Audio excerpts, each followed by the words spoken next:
நாம் இயேசு சிலுவையிலே சம்பாதித்தவைகளை குறித்து நாம் தியானித்து கொண்டிருக்கிறோம். நேற்றைக்கும் முந்தைய தினமும் பிரமாணத்தை இயேசு மாற்றினார் என்பதை குறித்து நாம் தியானிக்க கர்த்தர் கிருபை செய்தார். பிரமாணத்தை இயேசு மாற்றினார். எந்த பிரமாணம்? நியாய பிரமாணத்திலிருந்து கர்த்தர் நம்மை கிருபையின் பிரமாணத்திலே கொண்டு வந்தார் என்பதை குறித்து நாம் தியானிக்க கர்த்தர் கிருபை செய்தார். முதலாவது கிருபையின் பிரமாணத்துக்கு கொடுக்கப்பட்ட பெயர்கள் நியாய பிரமாணத்தை குறித்து, நியாயப்பிரமாணம்னா என்றால் என்ன என்பதை குறித்தும், அதன் பிறகு நேற்றைக்கு இயேசுவும் நியாயப்பிரமாணம், ஏன் இயேசு மரித்து தான் இந்த நியாயப்பிரமாணத்தை நிறைவேற்ற வேண்டுமா, அதை குறித்து நாம் நேற்றைக்கு கவனித்தோம். அப்புறம் நியாயப்பிரமாணமும் பாவமும், ஏன் ஒருவனால் பாவத்திலிருந்து வெளியே வர முடியவில்லை, ஏன் அவனால் வெளியே வர முடியவில்லை என்பதை குறித்து நம்ம நேற்றைக்கு கவனித்தோம். நியாயப்பிரமாணத்துக்கும் கிருபையின் பிரமாணத்துக்குள்ள வித்தியாசத்தை குறித்து நாம் நேற்றைக்கு தொடங்கினோம்.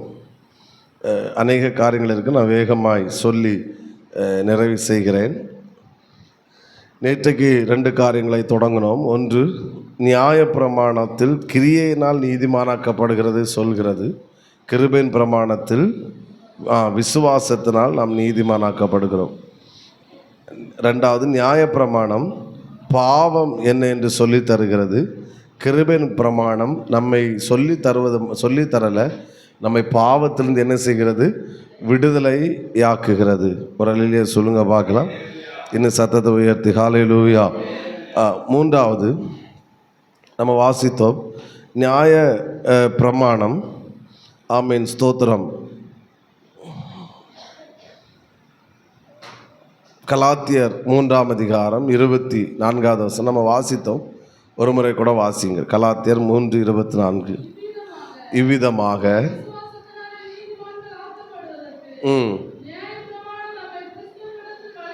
நியாயப்பிரமாணம் கிறிஸ்துவனிடத்தில் வழி நடத்துகிற உபாத்தியா என்ன செய்கிறது? இருக்கிறது. அப்போது நியாயப்பிரமாணம் கிறிஸ்துவனிடத்தில் என்ன செய்கிறது? நேராக வழி நடத்துகிறது. ஆமென் சொல்லுங்க பார்க்கலாம். ஆனால் கிருபையின் பிரமாணம் கிறிஸ்துவுக்கு நேராக வழி நடத்தவில்லை, கிறிஸ்துவனிடத்தில் நம்மை கொண்டு வந்து சேர்த்து விடுகிறது. இயேசு சிலுவையில் உங்களுக்காக மரித்தார் என்பது நீங்கள் விசுவாசிப்பதனால தான் நீங்கள் எங்கே போகிறீங்க? பரலோகம். அப்போ உங்கள் மைண்டில் ஸ்ட்ராங்காக இருக்க வேண்டியது என்னென்னா, சந்தேகம் அல்ல உங்களுக்கு வர வேண்டியது, போகிறதும் போகாதது 2வது. முதல்ல உங்களுக்கு வர வேண்டியது விசுவாசம். என்ன விசுவாசம்னா, தேவன் என்னை பரலோகத்தில் கொண்டு போய் சேர்ப்பார். விசுவாசம் உங்களுக்கு வரட்டு. அப்படியா பாஸ்டர்? ரெடி ஆகிட்டாங்க. ஒரு அலையிலேயே சொல்லுங்க பார்க்கலாம்.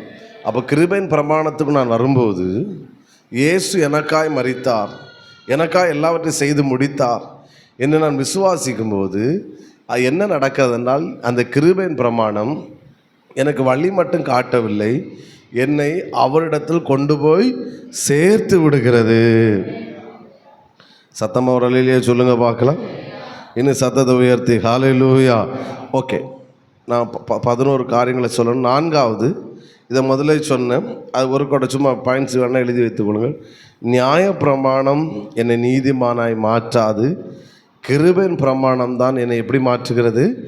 நீதிமானாய் மாற்றுகிறது. ஒரு அலையிலே சொல்லுங்க பார்க்கலாம். ஆமீன். 5வது, இதை நான் நேற்றை விளக்கிட்டனால இதுவும் நம்ம நேற்றை பேசிட்டோம். நியாயப்பிரமாணத்துக்கு கீழ்பட்டு இருக்கும்போது, ஆமீன், ஸ்தோத்திரம், நியாயப்பிரமாணம் என்னை ஆளுகை செய்கிறது. கிருபையின் பிரமாணத்துக்கு நான் கீழ்பட்டு இருக்கும்போது, கிருபையின் பிரமாணம் என்னை என்ன செய்கிறது? ஆளுகை செய்கிறது. ஒரு அலையிலே சொல்லுங்க பார்க்கலாம். இன்னும் சத்தத்தை உயர்த்தி ஹல்லேலூயா. ஆமீன், ஸ்தோத்திரம். அடுத்து 6வது, இதை வாசிப்போம். ரோமர் 6ஆம் அதிகாரம் 12வது வசனத்தை வாசிக்கலாம். ரோமர் 6ஆம் அதிகாரம், முதல்ல எல்லாரும் எடுக்கட்டு. ஸ்தோத்திரம். 6ஆம் அதிகாரம் 12வது வசனம். ஆகையால் சரீர இச்சைகளின்படி பாவத்திற்கு கீழ்ப்படியத்தக்கதாக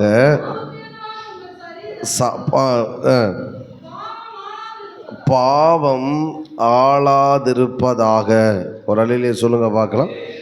ஆமென் சொல்லுங்க. ஹல்லேலூயா. ஆமென். 14ஆம் வசனத்தை கூட வாசிப்போம்.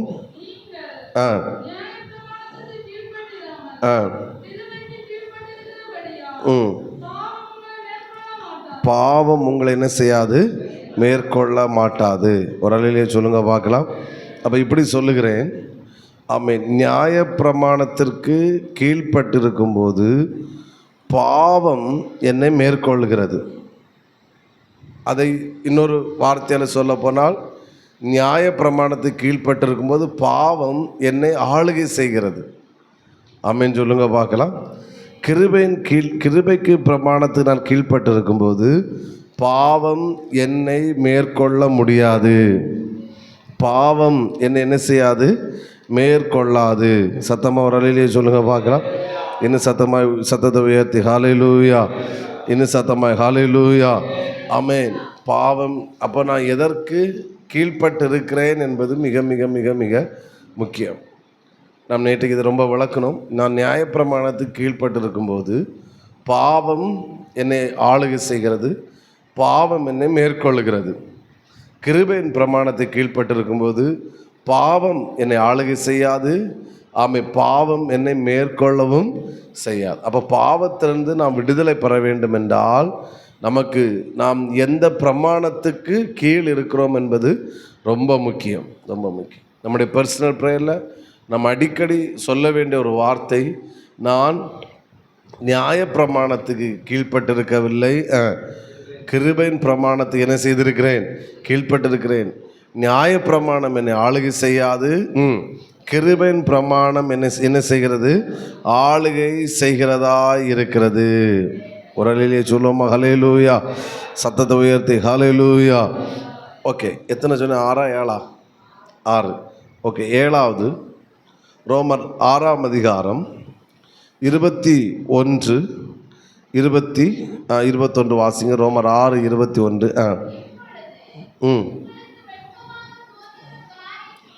காரியங்களினாலே அக்காலத்தில் உங்களுக்கு என்ன பலன் கிடைத்தது?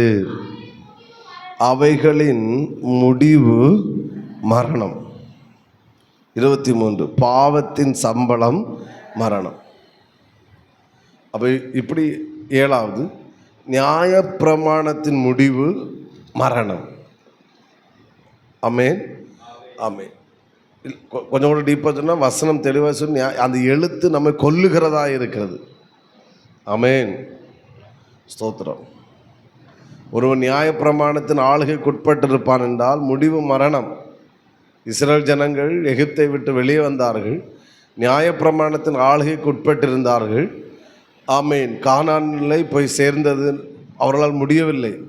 எல்லாரும் ஆமென் இங்கே வனாந்தரத்தில் அழிந்து போனார்கள். இனி கிருபையின் பிரமாணத்தின் முடிவு என்னது? 22ஆம் வசனத்தை வாசிங்கள். இப்பொழுது நீங்கள் பாவத்தினின்று விடுதலையாக்கப்பட்டு தேவனுக்கு அடிமைகளானதினால் பரிசுத்தமாகுதல் உங்களுக்கு கிடைக்கும் பலன், முடிவோ நித்திய ஜீவன். அல்லேலூயா. அப்போ நியாயப்பிரமாணத்துக்கு கீழ் இருக்கிறவனுடைய முடிவு மரணம், கிருபையின் பிரமாணத்தின் கீழ் இருக்கிறவனுடைய முடிவு எப்படிப்பட்டதாக இருக்கிறது? நித்திய ஜீவன். அல்லேலூயா. ஆமென். அப்போ நீங்கள் நியாயப்பிரமாணத்துக்கு கீழ் அல்ல, எந்த பிரமாணத்துக்கு கீழ் இருக்கிறோம்? கிருபையின் பிரமாணத்துக்கு கீழ் இருக்கிறோம். கிருபையின் பிரமாணத்துக்கு கீழ் இருக்கிறபடினால் என்னுடைய முடிவு எப்படி இருக்கிறது? நித்திய ஜீவனாக இருக்கிறது. ஆமென் சொல்லுங்க பார்க்கலாம்.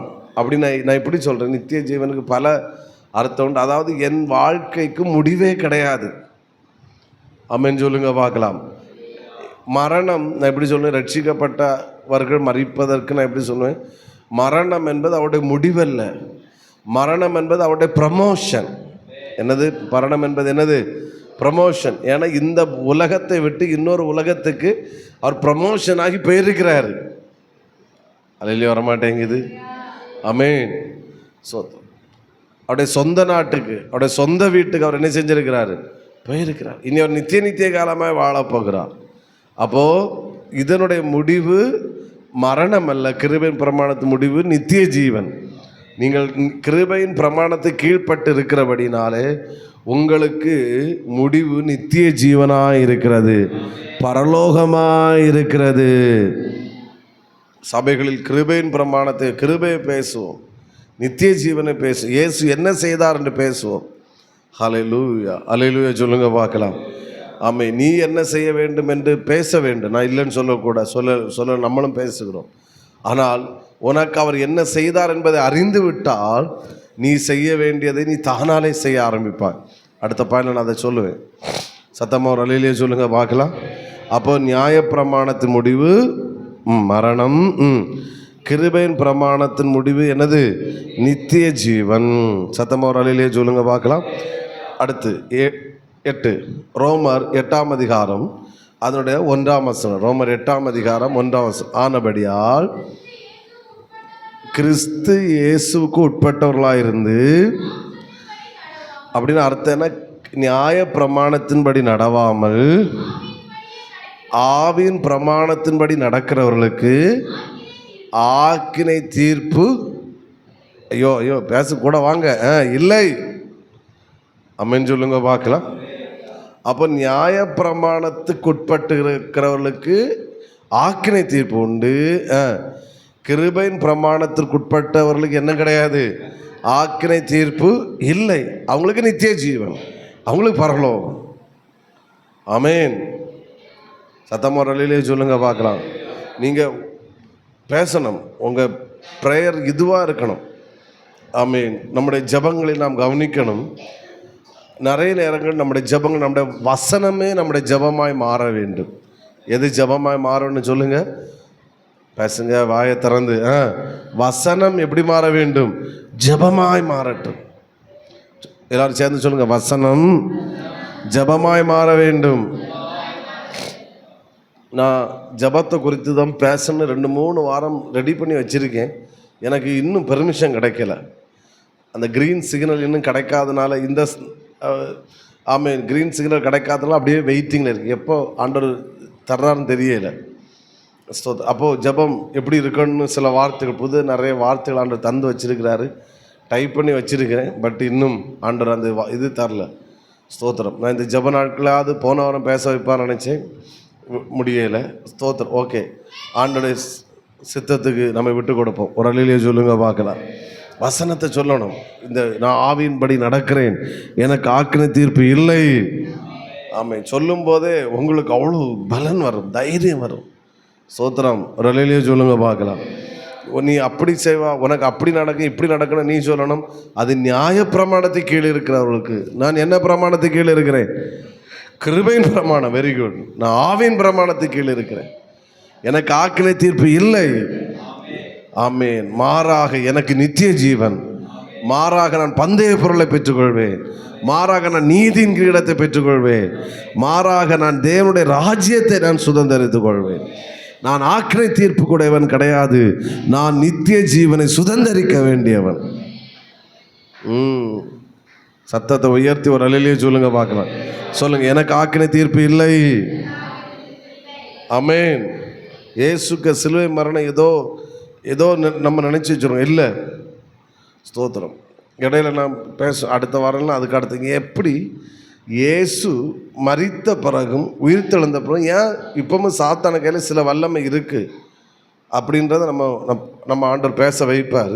நம்ம கண்ணு நல்லா ஆண்டவர் இந்த டாபிக் இந்த மாதம் முடிகிறதுக்குள்ளாக உங்கள் ஸ்பிரிச்சுவல் வேறு லெவலாக இருக்கணும்.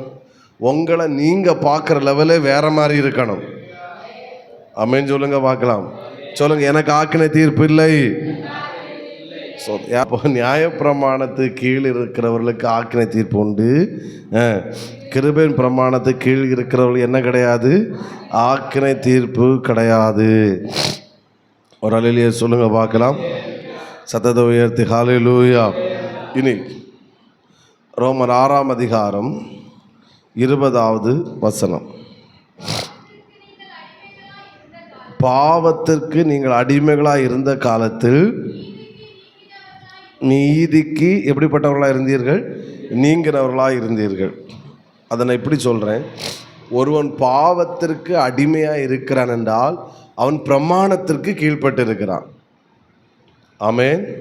அது சொல்கிறார், நீங்கள் பாவத்திற்கு அடிமைகளான இந்த காலத்தில் நீங்கள் அடிமையாக இருந்தப்போ நீங்கள் எதுக்கு நீங்களாகி இருந்தீங்க?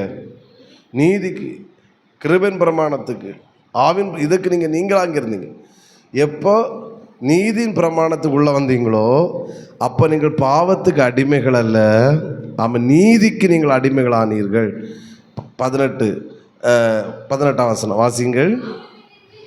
பாவத்தினின்று நீங்கள் விடுதலையாக்கப்பட்டு எதுக்கு இப்போ அடிமைகளாக மாறிவிட்டோம்? நீதிக்கு அடிமைகளாக இருக்குமா? அப்போ ஒரு ஆள் பாவத்துக்கு அடிமையாக இருக்கிறான்னா எதற்கு, எந்த பிரமாணத்துக்கு கீழே இருக்கிறான்? வெரி குட், நியாய பிரமாணத்துக்கு கீழே இருக்கிறான்.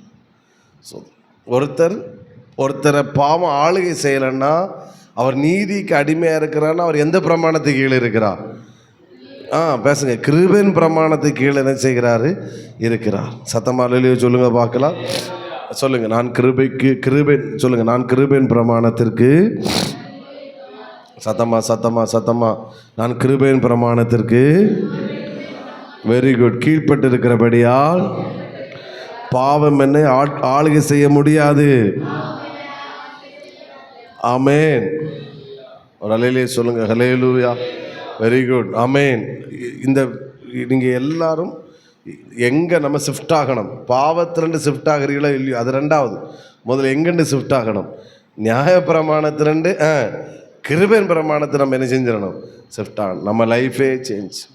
அப்படி தானே? ஆமென். ஸ்தோத்திரம். உக்ரைனில் யுத்தம் நடக்கும்போது யுத்தம் மாறுதோ இல்லையோ, ஆள் இந்தியாவில் உள்ளவங்க அந்த தேசத்தை விட்டு இந்தியாவுக்கு வந்துட்டாங்கன்னா ஓகே, விடுதலை ஆகியாச்சு. உக்ரைனில் யுத்தம் நடக்குது. ஆனால் நீ விடுதலையாக்கப்பட்டு, நான் விடுதலையாக்கப்பட்டேன். எப்படி விடுதலையாக்கப்பட்டா? நான் அந்த தேசத்தை விட்டு நான் என்ன செஞ்சுட்டேன்? வெளியே வந்துட்டேன். புரிகிறவங்க சத்தம் ஒரு இடையிலேயே சொல்லுங்க பார்க்க.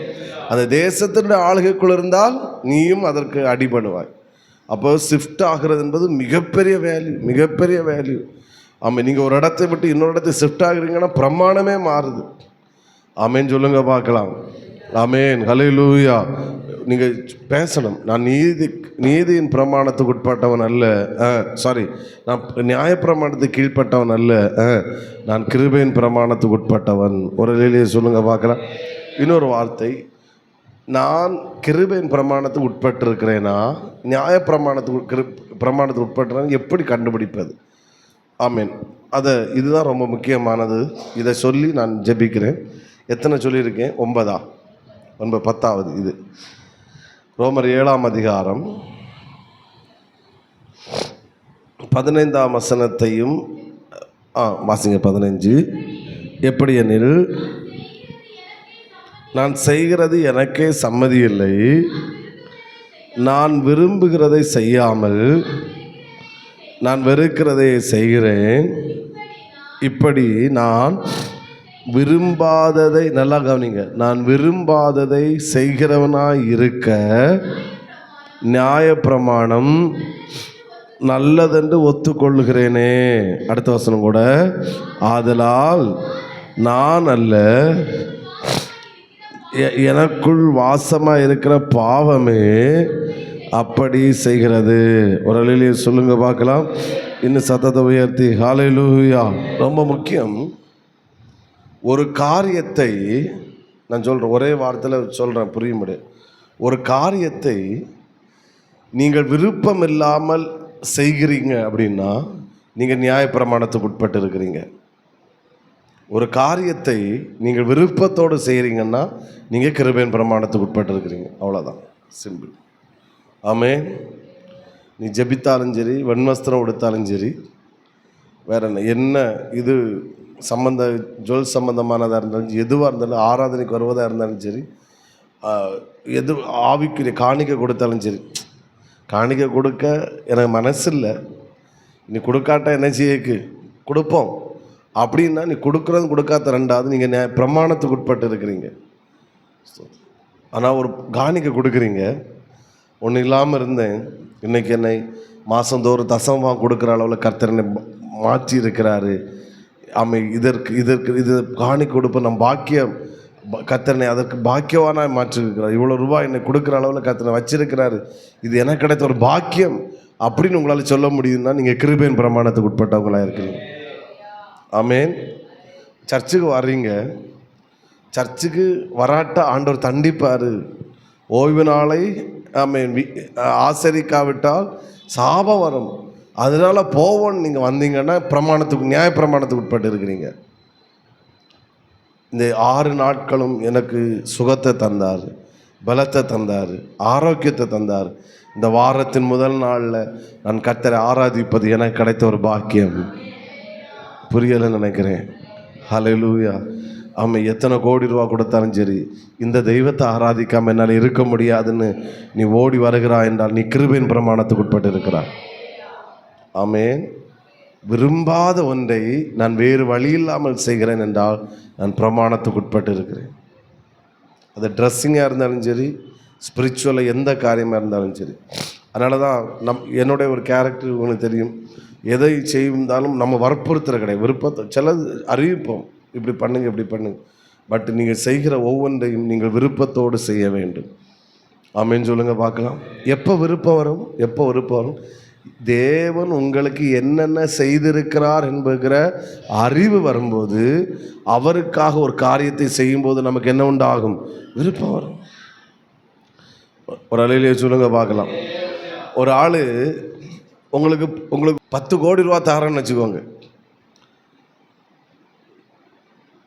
அப்போது அவருக்கு அதுக்கடுத்து நீங்கள் ஒரு தேங்க்ஸ் சொல்கிறதுக்கு இன்னொருத்தர் சொல்லி அல்ல, உங்களை அறியாமலே நீங்கள் சொல்லுவீங்க. ஒரு அலையிலே சொல்லுங்க பார்க்கலாம். ஆராதிப்பது கூட, கைத்தட்டுவது கூட, முழங்கால் நிற்பது கூட இன்னொருத்தங்க சொல்லி தான் நீங்கள் கைத்தட்டுறீங்கன்னா பிரமாணத்துக்கு உட்பட்டு இருக்கிறீங்க. அதனால தான் நம்ம சர்ச்சில் முழங்கால் இல்லைங்கன்னு ஒர்ஷிப்பில் நம்ம அதிகமாக சொல்கிறது இல்லை. எப்போமா சொல்ல மாட்டோம் கிடையாது, எப்போமா சொல்கிறோம். உங்களை ஆவியில் தோணுது நீ முழங்கால் இல்லை, கைத்தட்டுன்னு தோணுதா கைத்தட்டு, சத்தம் போட்டு ஆளுன்னு தோணுதா சத்தம் போட்டு ஆளு, விரும்புகிறதை செய். சத்தமாக ஒரு அலையிலே சொல்லுங்க பார்க்கலாம். ஆமேன். இது என விருப்பம் இல்லை, வேறு வழி இல்லாமல் வாரேன், ஸ்தோத்திரம். ஆனால் ஒருவேளை நம்ம அதை செய்யும்போது ஆண்டவர் நமக்கு அந்த விருப்பத்தை தருகிறார். ஆமேன்னு சொல்லுங்க பார்க்கலாம். சில நேரம் விருப்பம் இல்லாதவங்களை கொண்டு வந்து ஆண்டவர் விருப்பத்தை கொடுத்து அந்த கிருபையின் பிரமாணத்தை டிரான்ஸ்ஃபர் ஆக்குறாரு. அது ஒரு விதத்தில் உண்மை. ஆமேன்னு சொல்லுங்க பார்க்கலாம். ஆனால் விருப்பம் முதல்ல வரும்போது அந்த ஜெபம் வருது பார்த்தீங்களா? ஸ்தோத்திரம். எதை செஞ்சாலும் முதல்ல நமக்குள்ள அந்த விருப்பம் வரட்டும், அதுக்கப்புறம் கர்த்தர் அதை செய்ய வைப்பாராக. விருப்பம் இல்லாமல் செய்வது அனைத்தும் நியாய பிரமாணமே, விருப்பத்தோடு செய்வது அனைத்தும் கிருபையின் பிரமாணம். ஆமேன்.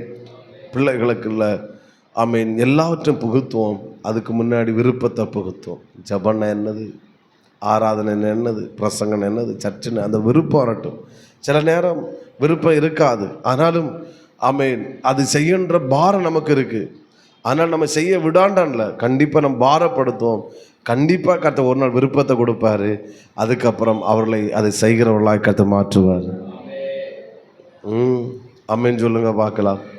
ஆனால் நம்ம ஆவிக்குரியவர்கள் என்று சொல்லுகிற நம் எதை செய்தாலும் விருப்பம் இல்லாத மேல் என்ன செய்யக்கூடாது? எனக்கு ஒன்றும் பிடிக்கலை. அப்பா என்ன நினைப்பார், அம்மா என்ன நினைப்பார், பாஸ்டர் என்ன நினைப்பார், சரி போ இதை செய்வோம், வேண்டாம். அது பிரமாணத்தின் ஆளுகை, அது நமக்கு பிளஸ்ஸிங்கை கொண்டு வராது. அது நான் சொன்னேன், நியாய பிரமாணத்து முடிவு என்னதுன்னு. அது விருப்பத்தை கற்று தரட்டும். எப்போ விருப்பம்? எனக்கு இயேசு இவ்வளோ செய்தாரா, அவரிடத்தில் இவ்வளோ மேன்மை இருக்கா, இவ்வளோ சந்தோஷம் இருக்கா. ஆமேன்னு சொல்லுங்க பார்க்கலாம். சிலர் நான் அடிக்கடி பரிசுத்தத்தை பேசுகிறத கேட்குறவங்களுக்கே தெரியும் பரிசுத்தமாக வாழ முடியாதுன்னு. அது அவ்வளோ பெருசாக காட்டுவாங்க. பாவத்தை பற்றி பேசும்போது அவங்களுக்கு தெரியும் இதை நம்ம செஞ்சால் நல்லா இருக்கும் அப்படின்ற மாதிரி அவ பேச்சே இருக்கும். நான் சொல்கிறேன், பரிசுத்தம் என்பது அதில் டேஸ்ட் இருக்குது, அதில் ஆண்டவருள்ள அந்த உறவில் மகிழ்ச்சி இருக்குது. இன்னைக்கு காலையில் நம்ம அதிகார ஜெபத்தில் டச் பண்ணோம். பேதுரு அந்த மகிமையை பார்க்குறான். தேவதூ யார் அவனுக்கு இறங்கி வந்து யாரெல்லாம், எலியாவும் மோசே இவங்கள பார்க்குறான். பார்த்துட்டு இதை அனுபவித்த மோசே, மறுரூப மலையில் அனுபவித்த மோசே அடுத்து அவனுக்கு வீட்டுக்கு போக மனசு இல்லை. ஒரு அலையிலே சொல்லுங்க பார்க்கலாம். ஆண்டவர்கிட்ட என்ன சொல்கிறாரு? ஆண்டவரே ஸ்தோத்திரம். நம்ம இது தடிக்காரன சந்தையில் போய் சூற மீன் வாங்கி குழம்பு வச்சு சாப்பிடுவோம் நான் சொன்னேன். ஸ்தோத்திரம். நீங்கள் இருக்கிறத பார்த்தா சொல்லுங்கள் எப்படி? ஆமாம், எலியாவுக்கு ஒரு மூடம், உமக்கு ஒரு கூடம், எல்லாம் எங்களுக்கு ஒன்றும் தேவையில்லை. ஸ்தோத்திரம். நம்ம ஏதாச்சும் வாசல்லையாவது படுத்துக்கலாம், ஆனால் நம்ம இங்கேயே இருப்போம்டான். ஒரு ஆமேன்னு சொல்லுங்க பார்க்கலாம். அந்த மருவ மலையில் கொஞ்சம் அந்த பிரசன்ன மகிமையை பார்த்தவனுக்கு உலகம் பிடிக்கலை. ஆமேன்னு சொல்லுங்க. ஆமாம், உலகம் பிடிக்கலை, திரும்ப வீட்டுக்கு போகிறது பிடிக்கலை. அப்போ இதில் அவ்வளோ டேஸ்ட் இருக்குது, அவ்வளோ மேன்மை இருக்குது, அவ்வளோ மகிமை இருக்குது. அவன் ரசிக்க அவ்வளோ மகிமையான காரியங்கள் இதற்குள்ளே இருக்குது. அல்லேலூயா சொல்லுங்க பார்க்கலாம். ஆமென். அதை ரசித்தாங்கன்னா ஸ்தோத்திரம். அதுக்கப்புறம் அந்த கீழே மலையை விட்டு கீழே, நான் நினைக்கிறேன் பேதுரு கீழே இறங்கி வரும்போது மனசு இல்லாமல் இறங்கி வந்திருப்பார், வீட்டுக்குள்ளே மனசு இல்லாமல் போயிருப்பார். அந்த அங்கே இப்போ அந்த மருவ மலை, அது என்ன அனுபவம், அது என்ன மேன்மை. ஆமென். இதில் அதை நான் என்ன சொல்கிறேன்னா, இந்த உலகம் அந்த அந்த மேன்மைக்கு முன்னாடி இந்த உலகத்தால் கொடுக்க முடியாத அந்த சந்தோஷத்தை, உலகத்தால் அந்த டேஸ்ட்டை கொடுக்க முடியும். அவ்வளோ டேஸ்ட்டு அங்கே மேலே இருந்தனால தான் பேதுருக்கு மேலேண்டு கீழே வரக்கு மனசே இல்லை. ஒரு ஆமேன்னு சொல்லுங்க பார்க்கலாம். ஆண்டவரோடு நெருங்கி பார்ப்போம், பழகி பார்ப்போம், உறவாடி பார்ப்போம், வசனத்தை வாசித்து பாருங்கள். அதில் கிடைக்கும் ஒரு சந்தோஷம், அதில் ஒரு ரசனை. அவர் ஒரு வார்த்தையை தருவார். அதை ருசித்து பழகிற ஒருத்தன் இந்த உலகம் அவனை அசைக்க முடியாது. அதாவது என்ன, உலகம் அவனுக்குள்ள தாக்கத்தை ஏற்படுத்த முடியாது. ராமே, அவனுக்கு தேவ பிரசன்ன சந்தோஷம். 1 கோடி ரூபா கொண்டு கொடுத்துட்டும் தேவ பிரசன்னத்தை அவனை விட்டு எடுத்துட்டுன்னா அவன் 1 கோடி ரூபான்னு குப்பையாக தெரியும். கொண்டு போடு, அந்த பிரசன்னம் தான் எனக்கு வேணும், அந்த மகிமை தான் எனக்கு. இது அனுபவித்தது தாவீது. அவன் சொல்லுவான், ஆண்டவரே ஸ்தோத்திரம், உம்முடைய கிருபையை மட்டும் நீர் எடுக்காதுங்கப்பா. கிரீடத்தை எடுத்துரும், சிங்காசனத்தை எடுத்துரும், எனக்கு மனைவிமார்களும் வேணாலும் என்ன செஞ்சிடும், கொண்டு போவோம். இதை மட்டும் என்ன செய்யாது, கிருபையை மட்டும் கொண்டு போகும். இது இல்லாட்ட என்னால் வாழ முடியாது. அப்படி அவர் சொல்லலை, நான் சும்மா சொல்கிறேன். ஆனால் இது சொன்னார், உம்முடைய கிருபையை மட்டும் நீர் என்ன செய்யாதணும். ஏன்னா அவர் அதை ருசிச்சிட்டார். ராஜாவுக்கு அரண்மனை டேஸ்டாகவே தெரியலை. ஸோ உலகம்லாம் ராஜா அவனுக்கு அதோட பெருசாட்டே தெரியல. அவனுக்கு அவருடைய கிருபை, பிரசன்னம், அபிஷேகம். ஆமாம், அவன் சொல்கிறான், கர்த்தரிடத்தில் ஒன்றே நான் கேட்டேன், அதே நாடுவேன், என் ஜீவனுள்ள நாளெல்லாம் அரண்மனையில் தங்கியிருப்பதே நாடுகிறேன்னு சொல்லலை, என் ஜீவனுள்ள நாளெல்லாம் கர்த்தருடைய ஆலயத்தில் தங்கியிருப்பதே நாடுகிறேன். சாப்பாடு இல்லாட்டாலும் பரவாயில்லை, சர்ச்சுக்குள்ளே சோத்திரம் என்ன சொல்ல ஸ்டேஜ் தராட்டாலும் குழப்பம் இல்லை. அந்த சர்ச்சுக்கு மூலையில் ஒரு 6 அடி நான் படுக்கிறக்கு ஒரு இடம் கிடச்சா போதும். ஒரு நாள் இல்லை, ஜீவனுள்ள நாள் அங்கேயே நான் படுத்துட்டு அவரோடு பேசி அவரோடு பழகி அவருடைய சத்தத்தை கேட்டோ, ஐயோ இதில் டேஸ்ட் இருக்குது சகபே. இதில் இந்த நீங்கள் ஒவ்வொரு நாளும் ப்ரேயர் ஏன் வர்றீங்கன்னு இதில் ஏதோ டேஸ்ட் உங்களுக்கு இருக்குது தெரியுது. இதில் உலகத்தால் மற்ற அந்த சீரியலில் அதில் கிடைக்காத ஏதோ டேஸ்ட் இதில் இருக்குது. ஆமாம், அதனால தான் நமக்கு அதை விட்டுட்டு இது நமக்கு தெரியுது பெருசாக. நம்ம பிள்ளைகள் இதை ருசிக்க ஆரம்பிக்கட்டும், இதை ரசிக்க ஆரம்பிக்கட்டும், இதை பழக ஆரம்பிக்கட்டும்.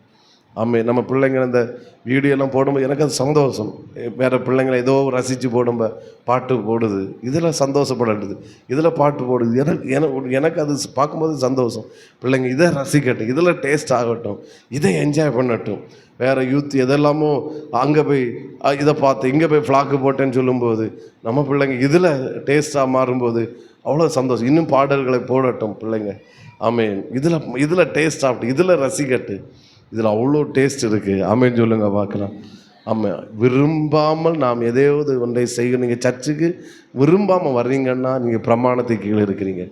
ஆமாம், சர்ச்சுக்கு வர்றது என்ன கிடைக்க பாக்கியம், என்ன கிடைச்சாலும் குழப்பம் இல்லை, நான் ஓடி வந்துடுவேன் அப்படின்னு ஏங்கி வர்றீங்கன்னா நீங்கள் கிருபையின் பிரமாணத்துக்கு உட்பட்டு இருக்கிறீங்க. ஆமேன். ஓகே, கண்களை மூடுவோம். மணி 8 ஆயிட்டு. ப்ரைஸ் 10 சொன்னேன், அப்படி தானே போதும்னு நினைக்கிறேன். போதும். நம்ம திங்கக்கிழமை இன்னொரு டாப்பிக்குள்ளே போகிறோம். அதாவது 4வது பாயிண்ட்டுக்குள்ளே நம்ம போவோம். ஆண்டவர் கிருபை செய்வாராக. அல்லேலூயா. ஒரு முறை கூட எல்லாரும் சொல்லுங்கள், நான் நியாயப்பிரமாணத்துக்கு கீழ்ப்பட்டவன் அல்ல, கிருபையின் பிரமாணத்துக்கு கீழ்ப்பட்டவன்.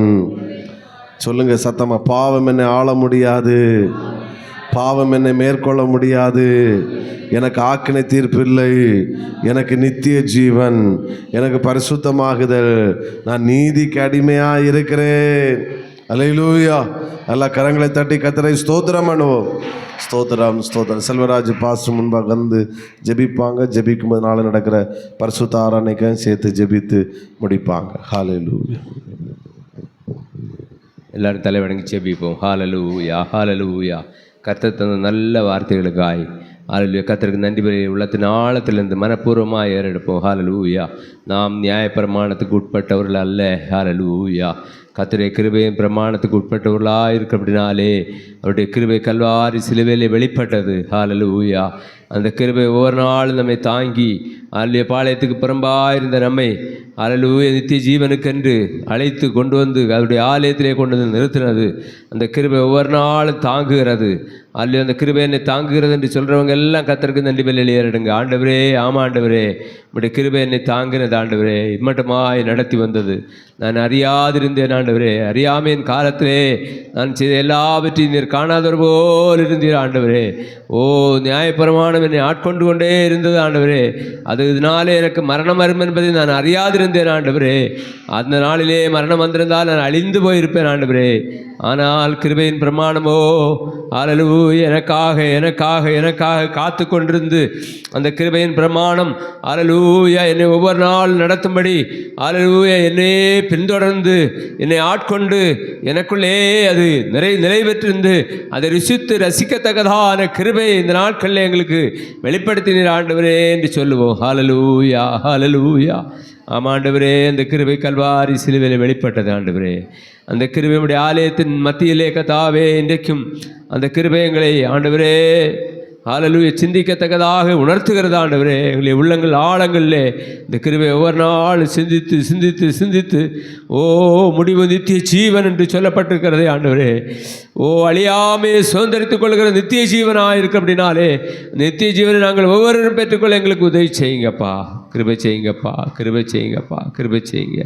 கைவிட்டுறாதீங்க நாதா, கிருபை விலக்காதிருங்கப்பா. ஓ, உடைய சமூகத்தை விட்டு எங்களை தள்ளாதிருங்க ஆண்டவரே. உடைய கிருபை எங்களை விட்டு விலக்காதிருங்க ஆண்டவரே. காபாலா பாலா பாலா பாலா பாலா பா. உடைய பரிசுத்த ஆவி எங்களை விட்டு எடுத்துக்கொள்ளாதிரும் ஆண்டவரே. ஹல்லேலூயா. கிருபை எங்களை பின்தொடரட்டும், கிருபை எங்களை பின்தொடரட்டும். ஆமென். கர்த்தர் நம்முடைய ஜெபங்களை கேட்டோம்னா கர்த்தரை ஸ்தோத்திரம் பண்ணுவோம். சோத்திரம் சோத்திரம் சோத்திரம். இந்த நாட்களிலே வசனத்தை கேட்பதோடு மட்டுமல்ல, நாம் அதை அபியாசம் செய்யத்தக்கதாய் ஹல்லேலூயா ஒவ்வொரு நாள் அந்த கிருபையை தியானிக்கத்தக்கதான நல்ல இதயத்தை வெளிப்பாடுள்ள கண்களை ஜெப ஜீவியத்தை பரிசுத்த ஜீவியத்தை கர்த்தர் நமக்கு தரும்படியாய் கர்த்தரை சோத்திரம் பண்ணுவோம். சோத்திரம் சோத்திரம் சோத்திரம் சோத்திரம். நாளை தினம் நமக்கு முன்பாக இருக்கிறதான பரிசுத்த ஓய்வு நாள் ஆராதனையே ஹல்லேலூயா கர்த்தர் பொறுப்படுத்து ஹல்லேலூயா கர்த்தர் பொறுப்படுத்தி நடத்தும்படியாய் நம்ம அவருடைய ஆவியின் அபிஷேகத்தினால் நிரப்பி ஹல்லேலூயா உள்ளான மனுஷனில் பலன் தந்து தைரியம் தந்து விசுவாசத்திலே உறுதியாய் ஓ கிருபையின் பிரமாணத்தை நிறைவேற்றுகிறவளாய் ஹல்லேலூயா நாம் வாழத்தக்கதாய் நமக்கு கிருபை தரும்படியாய் ஒரு கணம் ஜெபம் பண்ணுவோம். ஆண்டவரே, நாளைக்கு எங்களுக்கு முன்பாக இருக்கிற பரிசுத்த ஓய்வு நாள் ஆராதனை ஆண்டவரே, நாங்களுமே ஆவியோடும் உண்மையோடும் பரிசுத்தத்தோடும் பரிசுத்த அலங்காரத்தோடும் பயத்தோடும் நடுக்கத்தோடும் நமக்கு ஆராதனை செய்யத்தக்கதான கிருபை எங்களுக்கு தாரும் ஆண்டவரே. கிருபை எங்களுக்கு தாரும். எங்களுடைய கண்கள் திறக்கப்பட்டவர்களாய் கிருபையினால் நிரப்பப்பட்டிருக்கு. கிருபை தாரும், கிருபை தாரும், கிருபை தாரும் ஆண்டவரே. ஹல்லேலூயா ஹல்லேலூயா. அப்படியே கர்த்தர் செய்யப்படுனால் கர்த்தரை சோத்திரம் பண்ணுவோம். சோத்திரம் சோத்திரம். முழு உலகத்தில் நடக்கிறதுக்கான சகல பரிசுத்தங்களுடைய ஆராதனையும் கர்த்தர் அவிதமாய் கர்த்தர் மகிமையாய் இறங்கி இந்த நாட்களிலே இந்த கடைசி நாட்களிலே கர்த்தருடைய கிருபையை விளங்க பண்ணும்படியாய் கர்த்தர் கிரியை செய்யும்படியாய் கர்த்தரை சோத்திரம் பண்ணுவோம். சோத்திரம் சோத்திரம் சோத்திரம். சகல பரிசுத்தவான்களுக்காய் கர்த்தரை சோத்திரம் பண்ணுவோம். பிதாவாகிய தேவனை சோத்திரம் பண்ணுவோம். குமாரனாய் இயேசுவை சோத்திரம் பண்ணுவோம். பரிசுத்த ஆவியானவரை ஸ்தோத்திரம் பண்ணுவோம். எங்களை அளவில்லாமல் நேசிக்கிற எங்கள் நல்ல ஆண்டவரே, நீ நல்ல தேவனப்பா. உடைய வார்த்தை ஆவியாயும் ஜீவனாயும் இருக்கிறது ஆண்டவரே. அது கிருபை பிறந்தனதாக இருக்கிறது. எங்களுடைய ஆத்மாவை விருப்பிக்கிறதா இருக்கிறது ஆண்டவரே. ஓ ஹல்லேலூயா. விதமான சத்தியத்தை கர்த்தாவே உம்முடைய திருவுளத்திலே நீர் வைத்திருந்ததை திவ்ய வாசகனாகிய அப்போஸ்தலனாகிய பவுலுக்கு கர்த்தாவே வெளிப்படுத்தி ஆண்டவரே சபைகளுக்கு நீர் எழுதி வைத்தீர் ஆண்டவரே. நாங்கள் கேட்கத்தக்கதாக உம்முடைய ஊழியக்காரனை கொண்டு கர்த்தர் எங்களோடு பேசினீர் ஆண்டவரே. இந்த வார்த்தைகளை நாங்கள் கேட்டது மட்டுமல்ல ஆண்டவரே இதில் அபியாசம் செய்ய எங்களுக்கு கிருபை தாரும். தொடர்ந்துள்ள பகுதியெல்லாம் ஆண்டவரே இந்த நாட்களிலே கத்த கிருபையா எங்களை ஆண்டவரே எங்களுடைய ஆவிக்குரிய வாழ்க்கையிலே ஒரு வளர்ச்சியை உண்டாக்குகிறதாய் அதில் காணப்படத்தக்கதாக கத்த கிருபை தாரும். விசுவாசத்திலே உறுதியாய் வல்லவர்களாய் நிற்க கிருபை தாரும். பலப்படுத்தும் ஆசீர்வதியும் உடைய ஜனத்தை சமாதானத்தோடு அனுப்பும். தங்கள் தாவரங்களிலே சுகமாய் தங்கியிருக்க கத்த கிருபை செய்யும். பெரிய காலங்க திருச்சியும் பிரேசு கிருஷ்ணாமத்து ஜபங்கேலும் பரிசுத்தமிழ் பரமபிதாவே ஆமேன். என் ஆத்துமாவே கத்தரை சோத்ரி, என் முள்ளுள்ளமே கத்திர நாமத்தை சோத்ரி, என் ஆத்துமாவே கத்தரை ஸ்தோத்ரி, அவர் செய்த சகல உபகாரனை மறவாதே. ஆமேன். அல்லேலூயா, அல்லேலூயா, அல்லேலூயா. கர்த்தர் உங்களை ஆசீர்வதிப்பாராக. ஜீசஸ்.